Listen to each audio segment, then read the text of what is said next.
Malo sam odlagao ovaj video, zato što nisam znao šta da radim sa određenim informacijama koje sam imao. Naime, tokom čitave sezone dobijao sam anonimne poruke sa nekoliko različitih strana o samoj sezoni. Neke behind the scenes stvari, nešto o samoj produkciji, o žiriju, o takmičarima i tako dalje. Nisam u potpunosti verovao ovim informacijama i više sam se vodio instinktom kada sam pričao o sezoni. Zbog čega jesam predvideo bukvalno sve što se desilo tokom sezone, od ispadanja preko formata, polufinale i finale i tako dalje. Ipak, pred kraj sezone, od verodostojnog izvora dobio sam potvrdu za jednu od priča. Jedna od stvari koje sam saznao jeste u stvari zaista koliko malo slobode sami takmičari imaju potpisivanjem ugovora za IDJ World. I ajde što oni gube slobodu u umetničkom smislu, već i u finansijskom. I sad, znam da će neko da se napravi pametan i da kaže da to nije ništa novo, da to svi rade i tako dalje i tako dalje. Ovakva vrsta deljenja zarade bi imala smisla da, pod jedan, sam IDJ show ne prezentuje sebe kao talent show za mlade. Mladi tu smeju da dođu da budu drugačiji. Na mladima je budućnost, mi smo sa omladine strane i tako dalje i tako dalje. Dok u isto vreme tim istim ekstremno talentovanim mladima grade nestabilne, nepostojeće čak karijere i ne dozvoljavaju im da zaista ispune svoj potencijal. Hashtag pustite Đanu da peva! S druge strane, slične parazitske ugovore su imali i drugi izdavačke kuće, ali po modelu da oni tebi daju određenu svotu novca, a da ti njima treba da vratiš isto toliko sa nekom kamatom, a oni će se postarati da ti izbaciš 3, 4, 5, 6, koliko god albuma. Ne singlova,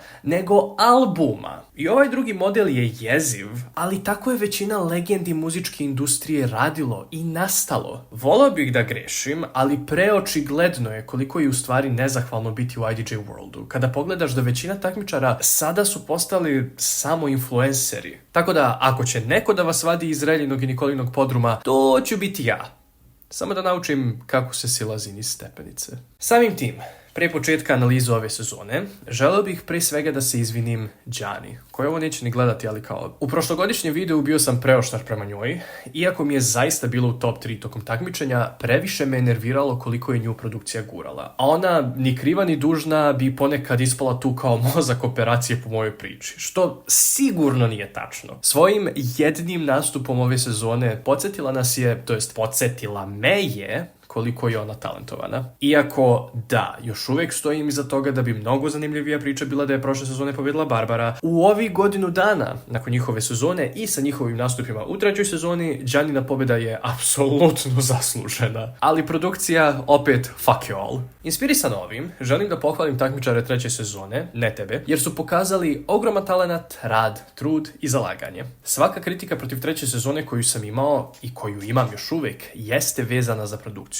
Tako da, ajmo redom. Pavle, hvala ti na pokazivanju da muškarci u srpskoj muzici ili generalno balkanskoj muzici mogu da rade više od toga da mumlaju preko repetitivnih trap matrica. I hvala ti na nenormalno dobrim vokalima cijele sezone. Nina, hvala ti na pokazivanju da u svakom trenutku svojom energijom možeš da se izboriš za bolje. Stefane, hvala ti na pokazivanju da muškarci na cijelom Balkanu mogu da budu harizmatični, cool i kanti na sceni. Luna, hvala ti na pokazivanju da možeš da budeš staložen u prikazivanju svojih talenata i da ne moraš da budeš najglasnija osoba u prostoriji kako bi se vidjelo da imaš kvalitete. Lana, hvala ti na pokazivanju da i žene kod nas mogu da rade više na sceni od toga da se samo šetkaju okolo i polivaju vodom. Tara, hvala ti na tome što ni u jednom trenutku nisi odustala od prikazivanja svog talenta, iako je produkcija pokušala sve što je u njihovoj moći da te sabotiraju. Ksenija, hvala ti na svemu ikada.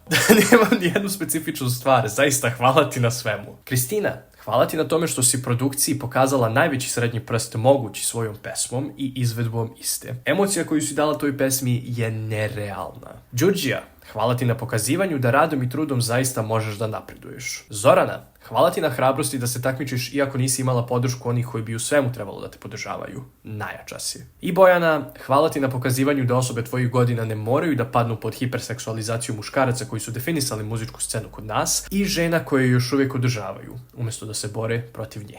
Takmičari ove sezone narativno su bili manje formirani, ali talentovaniji od takmičara prve i druge sezone. Osim Reljinog tima, ali zbog uticaja toga što su u Reljinom timu, nisam imao osjećaj da je iko osim Belmina tu došao da bude influencer. Kažem da su takmičari bili manje formirani narativno, u smislu da nije postojala priča kao prethodne sezone. Mislim, Ove sezone nije baš ni mogla da postoji neka priča s obzirom da su izbacivali takmičare, konstantno mijenjali format, pričat ćemo o tome, ali opet možemo tu da pročitamo nekakvu priču. Na početku sezone činilo se da su očigledni top 3 bili Lana, Ksenija i Pavle, kao troje takmičara koji su pre IDJ-a imali nekakvu vrstu popularnosti i iskustva u muzičkoj industriji. Kako je sezona dalje išla, Pavle je formirao sebe kao pop izvođača, dok su Lana i Ksenija iz epizode u epizodu nažalost gubile dominaciju koju su imale u prvoj top 12 epizodi. Uz njihovo opadanje imamo također i podizanje Nine, nekoga koji je na kraju takmičenja imao najveću podršku publike. U posljednjoj epizodi znalo se da je takmičenje u stvari između Nine i Pavla, s tim da je Pavle dominirao prve 2/3 sezone i konstantno bio odličan, dok je Nina dobila nagli porast tokom posljednje trećine takmičenja, a bila je gotovo nevidljiva u takmičenju tokom prve 2/3. Uz činjenicu da je Pavle imao fanove pre, a Nina nije, logično bi nekako bilo da je priča sezone bila ta da je Nina uspela da se izbori do pobjede, ili barem, do tog drugog mesta, bez već postojeće podrške publike. Nažalost, manipulacija takmičara i publike je sve prisutna ove sezone, gde su jedini takmičari koji su aktivno vrbovali decu, ali također i botovali za produkciju, evo šoka, bili Belmin, Nina i Lana. U drugoj epizodi kada su pevale zajedno, Nina i Lana, kao da su im mozgovi isprani, govore kako žele da pobjede za relju. Ne za sebe. Također, Ninino promovisanje pesme Testo u narednoj epizodi. Znači, ne svoje verzije te pesme, nego originala. Umjesto ponovo svoje pesme nakon My Way epizode, dakle, My Way epizode, a ne Field Model, Field Singers Way nastupa te nedelje. Uz prethodnu pomenutu scenu iz Collab epizode, kao i ovi u My Way epizodi, Nina je lagano mogla da bude definisana kao antagonistkinja sezone. Antagonistkinja u ovom smislu kao osoba koja, iako je talentovana, uspjeh u takmičenju dobija zbog neuspeha drugih takmičara, dakle Lana, Ksenija, zatim zbog pomoći produkcije, poput peglanja vokala. Ovo znam zato što čujem, i također zbog parasocijalnih veza koje je Nina izgradila sa fanovima. Decom, što, jeste deo takmičenja u opisu je posla, ali također je eksploatacija dece. Ipak, ne. Pošto je ona u reljinom timu, to jest u timu osobe koja je bukvalno prijatelj sa vlasnikom IDJ Worlda, naravno da ona ne može biti prikazana kao antagonista, nego je na udaru tokom cijele sezone bila Tara, bez apsolutno ikakvog razloga. Toliko guranje Nine ka pobjedi je bilo očigledno mogućim, ne definitivno, ali mogućim kupovanjem botova za nju na TikToku. Mada pregledi su kupovani za sve finaliste. To je svako mogu da vidi. I također mijenjanje njene pesme tokom finala da ne zvuči toliko neprirodno.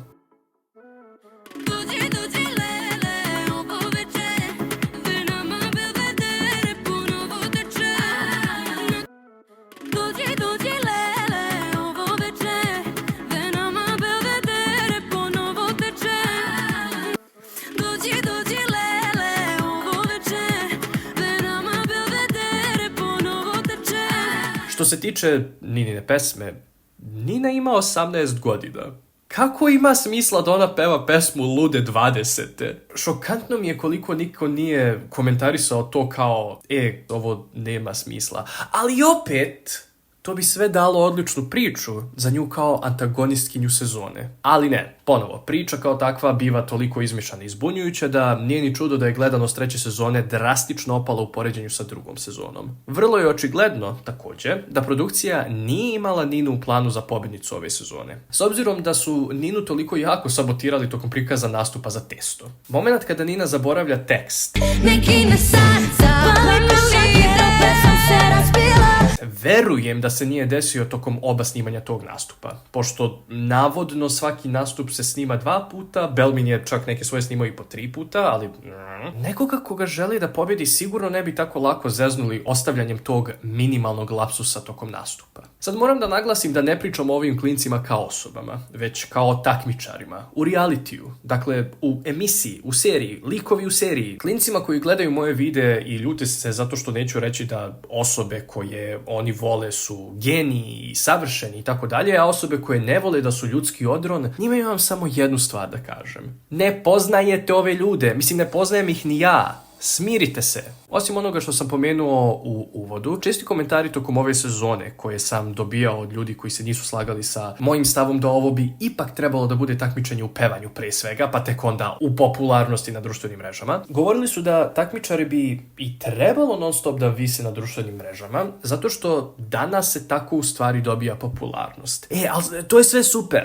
Ne, baš super, odlično, super. Ali vrlo je očigledno da IDJ njih ne uči pravilnom menadžmentu društvenih mreža, zato što ovako se ne privlači pažnja novih pratilaca, već samo nerviraš postojeće. I to svi oni rade. Ako ih uče nečemu, ne rade to na pravi način. Ili ih samo lažu i daju im netačne informacije. Produkcija ove sezone je bila ponovo prejeftina. Gotovo sve pesme su bile iz IDJ Tunesa ili Made in Balkana, što je, deo IDJ World, ali to je to. Dakle, od istih ljudi u suštini. Bukvalno jedino se čini da se Darko pocimao da dobijemo neke zanimljive i neočekivane pesme. Sve je bilo jeftino. Stilistu, pod ogromnim znacima navoda, odmah da otpustite. Jer, kako je Violet Čački rekla, ako ne umiješ da dizajniraš i šiješ, stilista je samo asistent u kupovini. A to da svi nose iste palete boja i sve da bude baggy nije logično. Također nije više ni trendy. Samo zato što si gay lik i imaš filere ne znači da imaš stila. Također, koreograf i scenograf, samo zato što nosiš kargo pantalone i pričaš ovako, ne znači da dobro radiš svoj posao. Ovo je sve bilo kriminalno. Odakle god unajmljuju plesače, to jest kogod je njihov koreograf, u zatvor zbog krađe koreografija. Najgore je bilo tokom Ksenine pesme na kraju, kada je gotovo cijela koreografija za Loko Loko bila pokradena. Mada, sve pohvale za ovog jednog igrača, svaka ti čast na svemu, javi mi se ako imaš preko 20 godina. Studijske verzije pesama su bile katastrofalno izmiksane, ali hajde da kažemo da to možemo da razumijemo zato što su morali da rade 12 traka nedeljno. Mada, u stvari, ne razumijem ni to.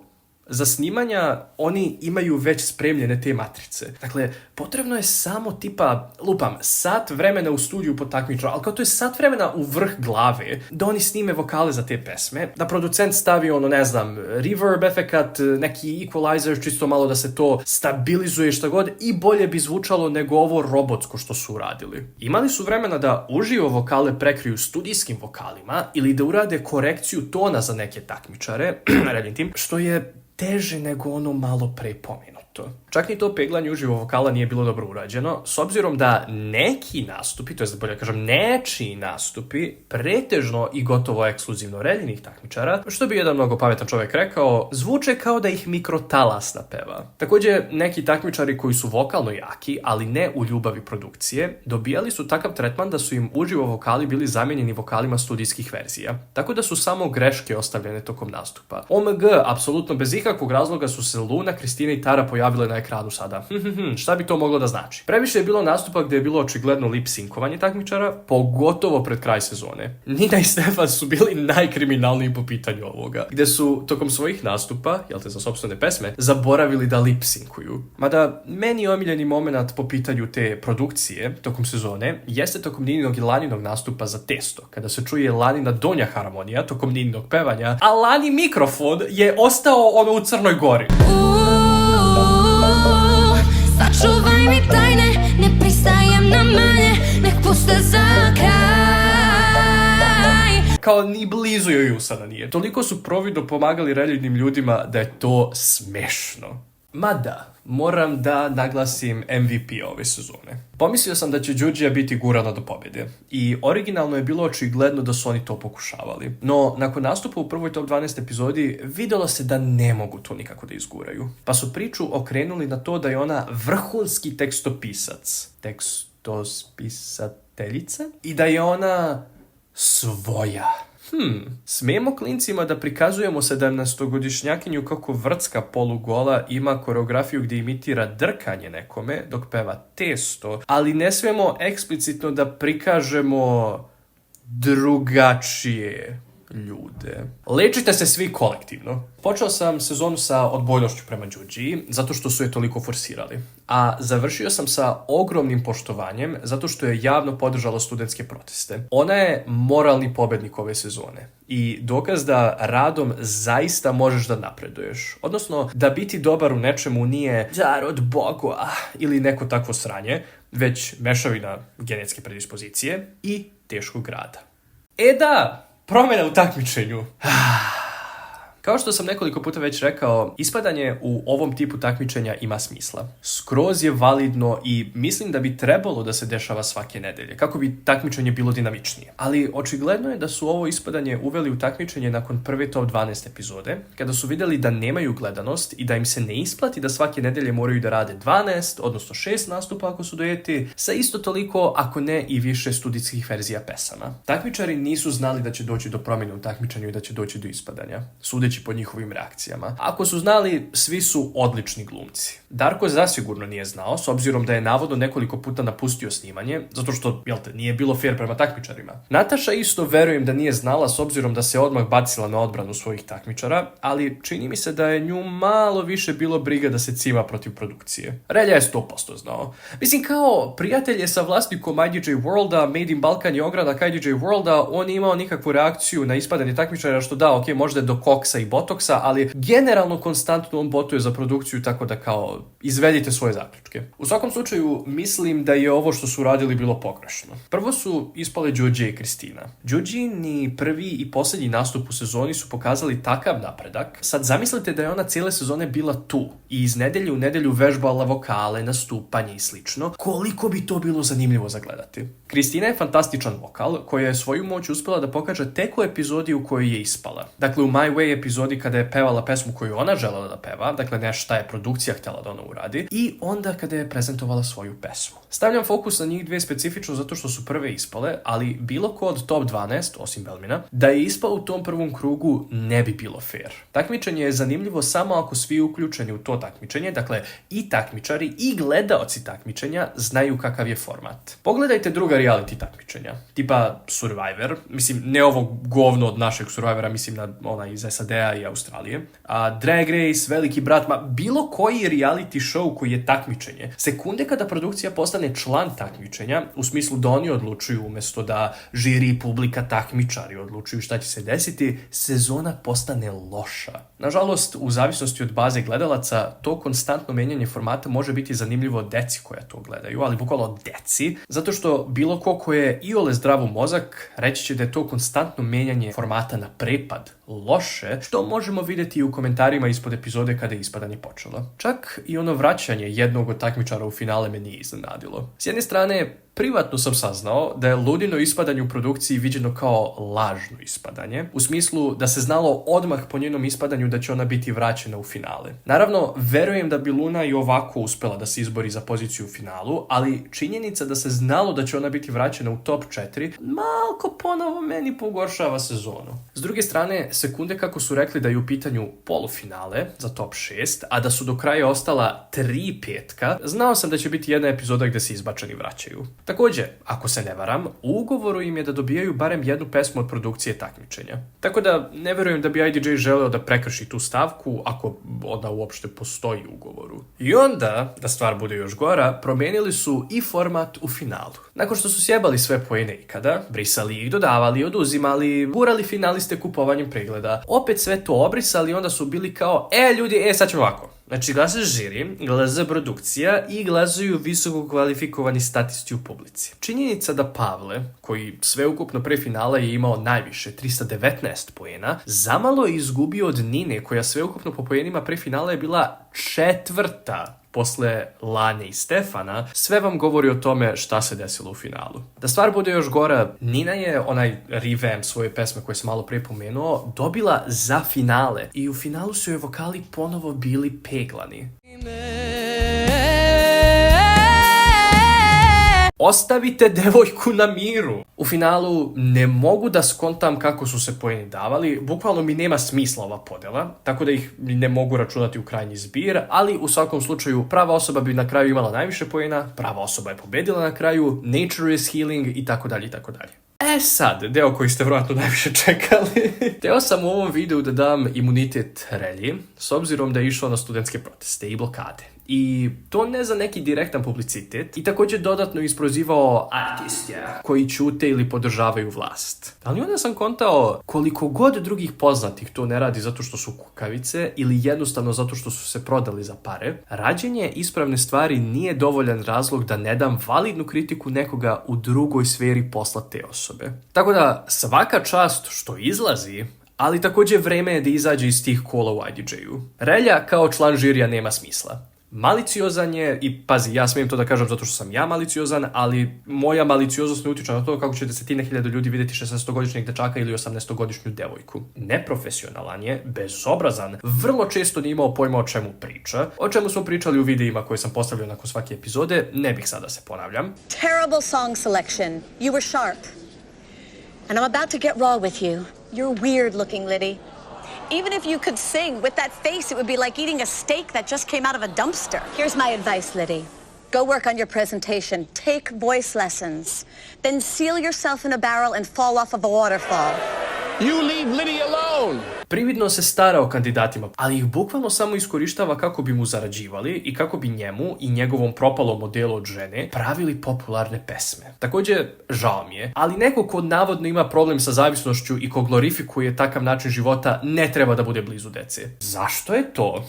Zato što je klincima najlakše manipulisati. Ove sezone najočiglednije iskorištavao svoje kandidate narativom da baš ta jedna specifična osoba u datom trenutku takmičenja ima nešto posebno. Na početku sezone favorit tima mu je bila Lana. Ona imala to nešto posebno sa čime on jedva čeka da radi. Lana 2 nedelje za redom pokida na sceni i Relja nastavlja da tu priča da baš eto ona ima to nešto posebno. Ko Ferman, Ninu, Belmina i Đuđiju. Zatim, nakon prve i druge epizode, publika je krenula da kritikuje Relju zašto je on uzeo Belmina i Đuđiju za svoj tim umjesto bilo koga drugog. I on je morao da se pravda u emisiji i da govori ne, batice, oni imaju nešto posebno, ja sam njih ovdje doveo s razlogom. Naravno, samo Helen Keller ne zna da ih je doveo kako bi Made in Balkan dobio producenta i tekstopisca, znači i rad bi Relja mogao da nalepi etiketu Made in Balkan, da se ne zna da su oni u stvari radili na pesmama, kako bi on mogao da prodaje tu ideju da on radi na svojim pesmama, ali također kako bi se negovao taj sektaški način razmišljanja tog labela. Onda magično sekunde kako je Lana u takmičenju počela polako da slabi i kako je Nina imala onaj prejak nastup sa Stefanom o kojem se pričalo na društvenim mrežama, Relja je bio kao pa ne ljudi, Nina je bila tajno oružje, ona ima nešto posebno, baki. Naravno, ja ne kažem da njih 4 nemaju nešto posebno, svi individualno, ali činjenica je da Relja nikada ne definiše to nešto posebno. Da stvar bude još gora, za njega to posebno samo znači popularnost na društvenim mrežama te nedelje. Očigledno je Reljin jedini kriterijum za biranje kandidata to da još uvijek imaju mlečne zube. Žao mi je ljudi koji moraju da rade sa njim. I žao mi je ljudi koji su još uvijek okej sa njim. Ja kao ogroman ljubitelj Nataše Bekvalac sam toliko razočaran u nju zbog njene tišine oko studentskih protesta. U jednom od videa za IDJ imao sam sekciju gdje sam otvoreno kritikovao Natašu i slične ljude koji su postavljali objave na priču na Instagramu kako osjećaju toliko bol zbog onoga što se desilo u Novom Sadu. Oni se mole za žrtve i njihove porodice. Moj Novi Sad doživio tragediju. I onda kada krenu protesti u Novom Sadu i u ostatku Srbije, zaradi pomenutih žrtava, kada vlast krene da napada te ljude koji protestuju, kada je tvoj glas kao nekoga koji ima ogromnu publiku bitniji nego ikada, ti ćutiš. Ovaj deo nisam ostavio u pomenutom videu zato što sam pomislio da nikoga neće biti briga. Još uvijek protesti nisu u tom trenutku toliko zaživeli, ali sad već budi kao Sarajevo, Vojaž, Desingerica i zarad neke društvene ili finansijske dobiti barem se pravi da si protiv ove vlasti. Ekstremno razočaran u Natašu jesam, ali kada gledamo sam IDG show, mogu samo reći za nju ove sezone da se nije promijenila od prethodne. Favorizuje svoje kandidate, iz nedelje u nedelju dokazuje da joj pevanje strano koliko je dobar brak i umjesto da se fokusira na objašnjavanje takmičarima kako treba izvoditi pesmu, kako u nastupanju ti možeš da prikriješ falinke u, na primjer, pevanju, što ona radi cijele karijere, što je talenat sam po sebi, ona to nije radila. Njen i Relin pik na Taru tokom cijele sezone apsolutno nisam razumeo i ako još jednom čujem njeno obesit ću se. Darko, my beloved. Ajde da kažem da njemu opraštam nepostavljanje ničega oko protesta, pošto on je iz Srbije, pa kao, ajde mogu da zatvorim jedno oko na tu glupost. Ali samo ovaj put. U svakom slučaju, ponovo bio je najjači lik, najjači čovek, najbolje pesme, najkvalitetniji komentari takmičarima, low-key pedagoški pristup u radu sa takmičarima, svaka čast. Vrlo je očigledno da on, za razliku od drugo dvoje, nije tu došao da se eksponira, nego zaista da nađe buduće saradnike pomoću čijeg talenta i rada će on moći da upotpuni i usavrši svoje projekte. Ovaj video bi mogao da bude još dosta duži, ali sreća moja pa sam pravio videe za svaku od prethodnih epizoda, pa možete da gledate te videe ako želite. Tu ćete dobiti dodatno moje mišljenje o svakoj specifičnoj epizodi, nastupu, takmičarima i tako dalje. Hvala vam na gledanju! Kako se vama svidjela ova sezona? I ne zaboravite našu mantru. Ljubav je tako bitna stvar, pustite Đanu da peva, ali ne tu pesmu.